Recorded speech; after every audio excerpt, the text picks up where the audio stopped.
Hello everyone, welcome to all of you at Physicsophiles Hub YouTube channel. आप सभी का Physicsophiles Hub YouTube channel पर स्वागत है। आज इस लेक्चर में हम vector form of Coulomb's law को डिटेल में डिस्कस करेंगे और ये टॉपिक आपके एग्जाम के पॉइंट ऑफ व्यू से काफ़ी इम्पोर्टेंट है, तो कोई भी इस लेक्चर को मिस मत करिएगा। ओके, चलिए आज की क्लास हम लोग स्टार्ट करते हैं।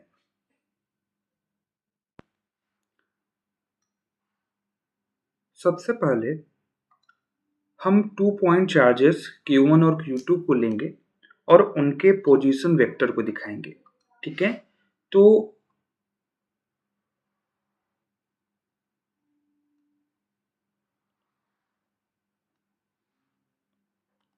यहाँ पे एक पॉइंट चार्ज है Q1 और यहाँ पे दूसरा पॉइंट चार्ज है Q2।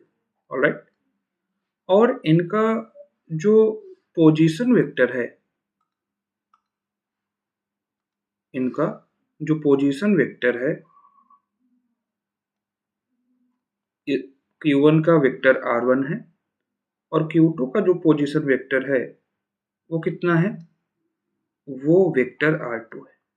ऑलराइट, देखो बच्चों, कभी भी किसी भी पॉइंट को हमें ओरिजिन रिस्पेक्ट में जब दिखाते हैं तो उसके लिए हम किसका यूज करते हैं, पोजीशन वेक्टर का यूज करते हैं। तो Q1 का ओरिजिन के रिस्पेक्ट में जो लोकेशन है उसको प्रेजेंट करने के लिए हमने पोजीशन वेक्टर वेक्टर R1 को दिखाया है और Q2 का जो पोजीशन वेक्टर है वो क्या है, वेक्टर R2 है। अब जब भी हम कूलॉम्स लॉ की बात करते हैं तो बच्चों, फोर्स Q1 Q2 पे लगाएगा जितना फोर्स, उतना ही फोर्स Q2 Q1 पे लगाएगा। मतलब चार्ज Q1 कम है या ज़्यादा है वो मैटर नहीं करेगा। Q1 जितना फोर्स Q2 पे अप्लाई करेगा, Q2 उतना ही फोर्स Q1 पे अप्लाई करेगा। फिलहाल अभी हम इसको देखेंगे डिटेल में। अब वेक्टर R12 का मतलब है कि Q1 से Q2 के बीच का डिस्प्लेसमेंट वेक्टर। ऑलराइट, तो Q1 से Q2 के बीच का जो डिस्प्लेसमेंट वेक्टर है उसको हमने किससे दिखाया है, R12। और बच्चों Q1 के द्वारा, Q1 के थ्रू Q2 पे जो फोर्स लग रहा है बच्चों, उसको हमने किससे दिखाया है, तो उसको हमने दिखाया है यहाँ पे वेक्टर F21। तो कंफ्यूज मत होइएगा, जब हम डिस्प्लेसमेंट वेक्टर को लेंगे, जब हम डिस्प्लेसमेंट वेक्टर को लेंगे तो उसको हम 1 से 2 R12 से दिखाएंगे और उस चार्ज को जैसे जो सेकेंड चार्ज जो फोर्स लगेगा उसको हम 2 से दिखाएंगे। तो बच्चों R12 जहाँ पे रहेगा उसके लिए फोर्स क्या लेंगे, F21। क्या ये बात सभी क्लियर है, कंफ्यूज मत होइएगा। डिस्प्लेसमेंट वेक्टर 1 से 2 के लिए R12 और 1 से 2 पर, 1 के थ्रू 2 पर कितना फोर्स लग रहा है, F21। ऐसे ही बच्चों 2 से 1 के लिए जो डिस्प्लेसमेंट वेक्टर होगा वो कितना होगा, वेक्टर R21। और इसके थ्रू Q1 पे जो फोर्स लगेगा वो कितना लगेगा, वेक्टर F12। क्या बात सभी क्लियर है, डायग्राम क्लियर है? फिर से देखिए एक बार। सबसे पहले हमने पोजीशन वेक्टर Q1 और Q2 का कंसीडर किया जो कि वेक्टर R1 और वेक्टर R2 है रिस्पेक्टिवली। उसके बाद से हमने देखा Q1 और Q2 के बीच का जो डिस्प्लेसमेंट वेक्टर है वेक्टर R12 है और Q1 के थ्रू Q2 पे जो फोर्स लग रहा है वो F21 है। तो जो बच्चों जिस पे फोर्स लगेगा वो पहले और जिसके थ्रू फोर्स लगाया जाएगा वो बाद में। तो F21 का मतलब force on second charge due to last वाला मतलब फर्स्ट चार्ज। और ऐसे ही 1-2 का क्या मतलब है, force on first charge due to second. तो मैं यहाँ पे लिख दे रहा हूँ कि F12 का क्या मतलब है, F12 का मतलब है force on first charge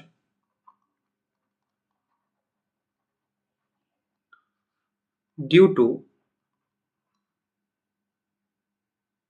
second charge, मतलब दूसरे आवेश की वजह से पहले आवेश पे लगने वाला।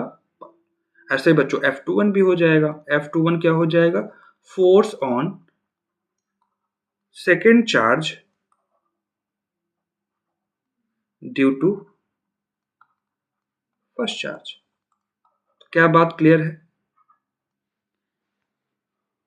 और जहां R12 डिस्प्लेसमेंट वेक्टर होगा, विस्थापन सदिश होगा, वहां पे फोर्स F21 होगा और जहां पे R21 होगा वहां पे फोर्स कितना होगा, F12 2 होगा। तो इसको रटना नहीं है, मैंने रीजन भी बता दिया। Q1 से Q2 के लिए डिस्प्लेसमेंट वेक्टर 1 2 है तो फोर्स F21 है। 2 से 1 के लिए डिस्प्लेसमेंट वेक्टर 21 है और 2 के थ्रू Q1 फोर्स लगाया गया, जो फोर्स लगाया जा रहा है वो क्या है, F12 है। क्या ये बात क्लियर है? अब बच्चों इस डायग्राम के बिहाफ पर हम कूलॉम्स लॉ के वेक्टर फॉर्म को यहाँ पे एनालिसिस करेंगे। ऑलराइट, तो क्या आपको ये डायग्राम समझ में आ गया?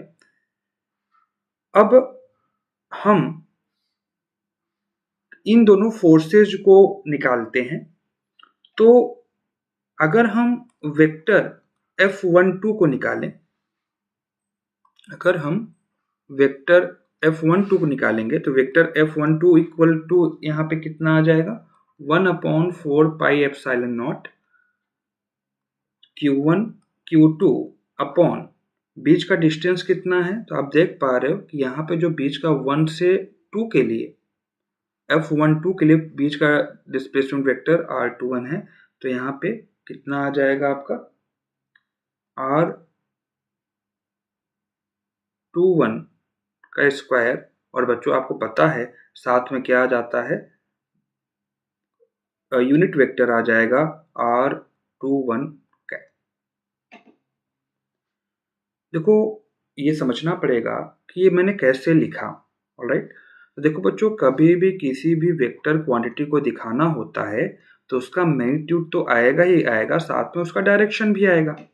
तो अगर ये कोई वेक्टर क्वांटिटी है तो a इसका मैग्नीट्यूड हो गया, और जो ये एक कैप आप देख पा रहे हो इसको हम एकांक सदिश या यूनिट वेक्टर बोलते हैं, जिसका मेन यूज होता है कि दिए गए वेक्टर के डायरेक्शन को बताना। तो ये जो a कैप होता है डायरेक्शन बताता है, और जो ये a आप देख पा रहे हो जिसको हम मॉड ऑफ a या फिर a बोल सकते हैं, दोनों एक ही चीज है, जो कि किसको बताएगा, मैग्नीट्यूड को बताएगा। किसको बताएगा, मैग्नीट्यूड को बताएगा। क्या बात ये क्लियर है? तो कभी भी किसी भी वेक्टर क्वांटिटी को जब रिप्रेजेंट करना होगा तो आप उसका मैग्नीट्यूड और उसका डायरेक्शन, डायरेक्शन के लिए हम किसका यूज करते हैं, ए कैप का। किसका यूज करते हैं, ए कैप का। और ए कैप यहाँ पे क्या होता है, तो यहाँ पे ए कैप यूनिट वेक्टर होता है, मतलब एकांक सदिश होता है, जिसका यूज होता है, क्या यूज होता है कि जो दिया गया वेक्टर है उसके डायरेक्शन को रिप्रेजेंट करना, क्योंकि इसका जो मैग्नीट्यूड होता है वो कितना होता है, 1 होता है। तो अगर हमें दिए गए वेक्टर के डायरेक्शन दिखाना होगा तो वहां पे हम किसका यूज करते हैं, यूनिट वेक्टर का यूज करते हैं। तो ऐसे ही बच्चों यहाँ पे F12 के अगर हमें डायरेक्शन दिखाना है तो हमने किसका यूज किया है, R21 कैप। R21 कैप का मतलब यहाँ पे R21 कैप F12 के डायरेक्शन दिखा रहा है। देखो आप यहाँ पे देखो, R21 कैप का डायरेक्शन, F12 के डायरेक्शन, ठीक है। और ये इसका मैग्नीट्यूड हो गया पूरा, और ये इसका डायरेक्शन हो गया। क्लियर है? तो force on first charge due to second की अगर हम बात करेंगे, force on first charge due to second charge अगर हम निकालेंगे तो बच्चों कितना निकल के आएगा, ये निकल के आएगा 1/4 pi epsilon naught Q1 Q2 upon R21 square, और यहाँ पे यूनिट वेक्टर R21। तो आप आई होप यूनिट वेक्टर समझ पाए होंगे, ठीक है। ऐसे ही बच्चों अगर हम इसको इक्वेशन नंबर 1 मान लें, और सिमिलरली हम फोर्स ऑन, तो force on second charge due to first charge, तो बच्चों यहां पे आ जाएगा F21, vector F21 is equal to क्या हो जाएगा, magnitude 1/4 pi epsilon naught Q1 Q2 upon R square, मतलब R यहाँ 21 है तो यहाँ पे क्या आ जाएगा 12 का स्क्वायर, और यहाँ पे R12 कैप। तो R12 कैप इसके डायरेक्शन बताएगा F21 के, वेक्टर F21 के, और ये जो लिखा गया है इसका मैग्नीट्यूड है। तो ये हमारा इक्वेशन नंबर क्या हो गया। अगर बच्चों आप पिछले डायग्राम से देखेंगे तो पिछले डायग्राम में आप देख पा रहे हो कि यहाँ पे जो R12 का डायरेक्शन है उसके जस्ट अपोजिट R21 का डायरेक्शन है। तो यहाँ पे जो वेक्टर R12 है वो अपोजिट है वेक्टर R21 के, मतलब ये दोनों कैसे वेक्टर हैं, अपोजिट वेक्टर हैं। इसका मतलब ये है कि जहाँ पे अगर हमें वेक्टर R12 के प्लेस पे अगर R21 को रखना होगा तो हमें क्या वहाँ पे प्लेस करना होगा, माइनस। क्या बात क्लियर है? तो अगर हम कैप के फॉर्म में देख रहे हैं तो ऑफ कोर्स यहाँ पे हम कैप लगा सकते हैं, R12 cap is equal to minus R21 cap. तो क्या ये बात सभी क्लियर है? क्योंकि दोनों कैसे वेक्टर हैं, अपोजिट वेक्टर हैं, एक दूसरे के अपोजिट डायरेक्शन में है। तो from equation first and second, अगर हम इक्वेशन फर्स्ट और सेकेंड को हम देखें तो इक्वेशन फर्स्ट क्या था कि vector F12 is equal to 1/4 pi epsilon naught Q1 Q2 upon R21 का स्क्वायर और R21 कैप था। और इधर अगर हम वेक्टर F12 को देखें और F21 को देखें तो कितना हो जाएगा, 1/4 pi epsilon naught Q1 Q2 upon R12 का स्क्वायर और यहाँ पे R12 का। दोनों में सामने से लिख रहा हूँ कि आप इसको कंपेयर कर सके। तो अब आप ध्यान समझ पा रहे हो कि जो R21 कैप है वो माइनस R12 कैप के इक्वल है, मतलब दोनों अपोजिट वेक्टर हैं। तो क्या करते हैं, किसी एक के प्लेस पे, चाहे R21 कैप के प्लेस पे चाहे R12 कैप के प्लेस पे, हम इसको रिप्लेस कर देते हैं। तो मतलब कहने का मेरा ये है जैसे यहाँ पे vector F12 is equal to 1/4 pi epsilon naught Q1 Q2 upon R21 square, और यहाँ पे हम क्या कर सकते हैं, माइनस जहाँ R21 है वहाँ पे क्या लिख सकते हैं, R12 का कैप। ये मैंने भी थोड़ी देर पहले आपको समझाया पिछले स्लाइड में। तो यहाँ से vector F12 is equal to 1/4 pi epsilon naught, यहाँ पे ये माइनस को पहले ले सकते हैं, minus 1/4 pi epsilon naught Q1 Q2 upon R21 का स्क्वायर, और यहाँ पे क्या हो जाएगा, R12 का कैप। ठीक है। अब बच्चों अगर हम ध्यान समझें तो जो वेक्टर F12 है, जितना वेक्टर F12 है उतना ही वेक्टर F21 भी है। फर्क इतना है कि माइनस में है तो ये किस में है, प्लस में है। तो अगर हम इस इक्वेशन को और इस इक्वेशन को कंपेयर करें तो बच्चों यहाँ पे हम क्या देख सकते हैं कि जो वेक्टर F12 है वो अपोजिट है वेक्टर F21 की। क्या बात क्लियर है? तो दोनों फोर्स अमाउंट में तो इक्वल होते हैं, मतलब vector F12 mod of vector F12 is equal to mod of vector F21, ये तो मैग्नीट्यूड में इक्वल होंगे बट डायरेक्शन में कैसे हैं, एक दूसरे के अपोजिट है। और बच्चों यही तो कूलॉम्स लॉ में हमने देखा था लास्ट सेशन में, जब हम कूलॉम्स लॉ को डिस्कस कर रहे थे कि दोनों फोर्स मैग्नीट्यूड पे तो सेम रहेंगे बट डायरेक्शन में अपोजिट रहेंगे। तो क्या ये बात क्लियर है? तो बड़े आसानी से सबसे पहले हम उसको रिप्रेजेंट करेंगे, फिर F21 क्या है, F12 क्या है, F R12 क्या है, R21 क्या है, हम इसको जानेंगे। फिर बच्चों नॉर्मली हम फोर्स का फॉर्मूला लगाएंगे, और चूंकि ये वेक्टर फॉर्म है तो हमें डायरेक्शन दिखाना पड़ेगा, और डायरेक्शन दिखाने के लिए हम यूनिट वेक्टर का यूज यहाँ पे कर रहे हैं। और बाकी हमने लास्ट क्लास में जब हमने कूलॉम्स लॉ देखा तो वहाँ पे हमने पहले डिस्कस कर लिया था, दोनों फोर्स डायरेक्शन में अपोजिट होंगे बट अमाउंट में क्या रहेंगे, सेम रहेंगे। ठीक है। कोई कितना भी, जैसे टू चार्जेस हैं, Q1 है Q2 है, इनका मैग्नीट्यूड कम है ज़्यादा है मैटर नहीं करेगा, जितना फोर्स Q1 Q2 पे लगाएगा उतना ही फोर्स Q2 Q1 पे लगाएगा। ऐसा नहीं होगा Q1 Q2 ज़्यादा फोर्स लगा रहा है, Q2 Q1 पे कम फोर्स लगा रहा है। दोनों एक दूसरे पे सेम फोर्स अप्लाई करते हैं बट अपोजिट इन डायरेक्शन। तो क्या ये बात क्लियर है? अब बच्चों थोड़ा सा इसका हम लोग वाइड रूप फॉर्म देख लेते हैं। वाइड फॉर्म का क्या मतलब है, जिसको और हम देखो, ये तो क्लियर हो गया कि दोनों फोर्स इक्वल हैं बट एक दूसरे के अपोजिट डायरेक्शन में।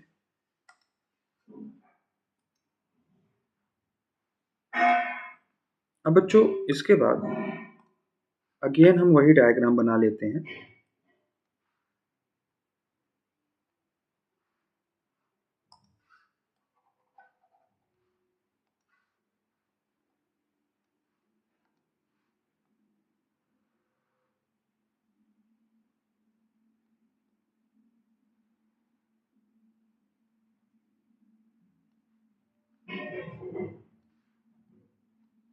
ये यहाँ पे आपका Q1 था, यहाँ पे Q2 है, और यहाँ पे इसका जो पोजीशन वेक्टर था वो वेक्टर R1 था, और इसका जो पोजीशन वेक्टर था वो क्या था, वेक्टर R2 था, है ना। इसके बीच का जो डिस्प्लेसमेंट वेक्टर था उसको हमने R12 से दिखाया है, और इसके बीच का जो डिस्प्लेसमेंट वेक्टर था उसको हमने किससे दिखाया है, R21 से दिखाया है। Q1 से Q2 फोर्स कितना लग रहा था तो उसको हमने F21 से रिप्रेजेंट किया है, और टू की वजह से Q1 पे कितना फोर्स लग रहा था उसको हमने किससे रिप्रेजेंट किया है, हमने उसको वेक्टर F12 से रिप्रेजेंट किया है, और बाकी इसको हमने डिटेल में देखा है। तो हमारा वेक्टर R1 है और ये वेक्टर R2 है, और यहाँ पे हम पोजीशन वेक्टर किसको ले रहे हैं, चाहे हम R12 को ले लें, सॉरी डिस्प्लेसमेंट वेक्टर R12 को ले लें, चाहे हम R21 को लेंगे, जिस भी फोर्स को हम निकाल रहे हैं उस रिस्पेक्ट में इसको देखेंगे। तो बच्चों हम क्या करते हैं कि हम वेक्टर F12 को देखते हैं। तो वेक्टर F12 भी आपने देखा कितना होता है, 1/4 pi epsilon naught Q1 Q2 upon यहाँ पे R21 का स्क्वायर, और यहाँ पे R21 का कैप आ जाएगा। ठीक है, यही हमने देखा था फ्रॉम इक्वेशन फर्स्ट। अब बच्चों ध्यान समझिएगा, अगर आपको पता है, ठीक है, नहीं पता तो ट्रायंगल जो सम होता है वेक्टर का वो क्या कहता है, जैसे ये आपका वेक्टर P है, ये वेक्टर Q है, और ये जो है वेक्टर R है। तो बच्चों अगर आप ध्यान समझो तो वेक्टर P और वेक्टर R ये साइक्लिक हैं क्या, P से इस पॉइंट पे गए, मतलब जैसे इसको A B और C से दिखा दे रहे हैं, तो A से B पे गए, B से C पे गए, तो बच्चों ये एरो साइक्लिक दिख रहा है क्या। लेकिन अगर हम A से C की ओर देखें तो ये हमारा साइक्लिक नहीं है। जैसे मैं क्या कहना चाह रहा हूँ कि A से B पे गए और B से C पे गए, तो क्या बच्चों एरो का फॉर्मेट सही है क्या। बट C से अगर A पे आएंगे तो बच्चों आज C से A पे रहे हैं लेकिन डायरेक्शन A से C पे है। मतलब कहने का ये है कि जो साइक्लिक होंगे, जैसे P और R साइक्लिक हैं, तो इनको सम कर देना है, और जो साइक्लिक फॉर्म में नहीं है उसके इक्वल कर देना है। इसी को बच्चों हम ट्रायंगल फॉर्म बोलते हैं। फिर एक एग्जांपल से देख लेते हैं, जैसे यहाँ पे 3 वेक्टर हैं, ये हो गया वेक्टर ए, ये हो गया वेक्टर बी, और ये हो गया वेक्टर सी। आप बच्चों बताओ किसका सम किसके इक्वल होगा। तो आप देखो वेक्टर सी और वेक्टर बी ये साइक्लिक दिख रहे हैं क्या, बट ये साइक्लिक नहीं है, बट ना, तो वेक्टर सी और वेक्टर बी इक्वल होंगे जो साइक्लिक नहीं है वेक्टर ए के। आप ये समझ पाए। तो इस तरीके से हम ट्रायंगल लॉ का यूज करते हैं जब हम ट्रायंगल सम लगाते हैं वेक्टर के एडिशन में। ओके, अब यहाँ पे ये तो आपको क्लियर हो गया होगा। तो ऐसे ही बच्चों हम इस डायग्राम को अगर देखें तो यहाँ पे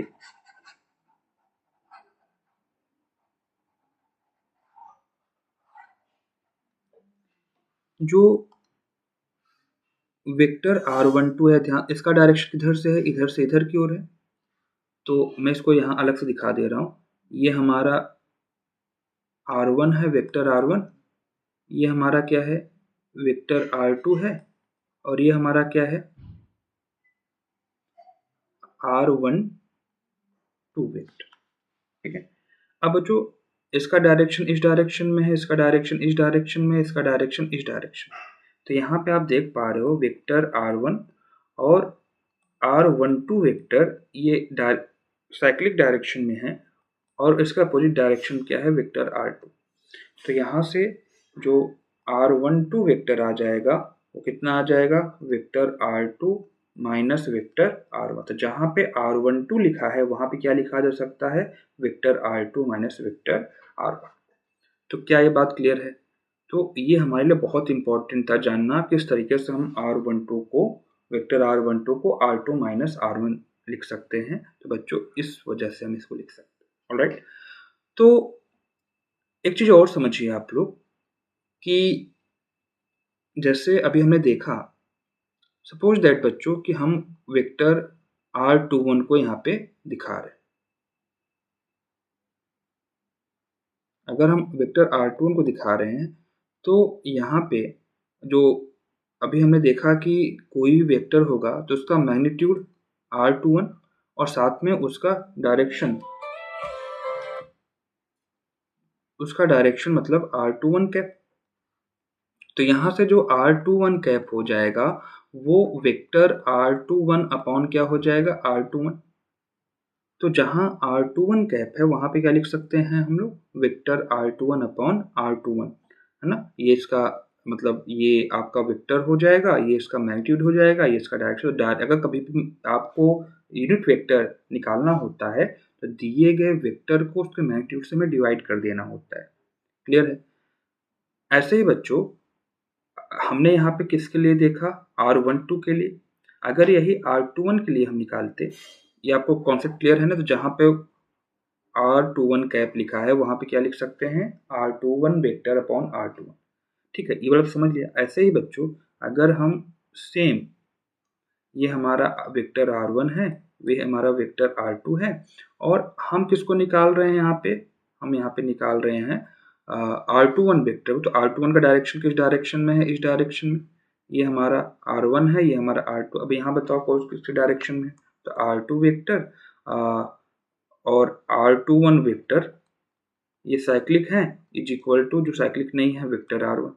तो यहाँ पे वेक्टर R21 को हम क्या लिख सकते हैं, vector R1 minus vector R2। तो क्या क्लियर है। तो जहाँ पे वेक्टर R21 है वहाँ पे क्या लिखा जा सकता है, vector R1 minus vector R2 लिखा जा सकता है।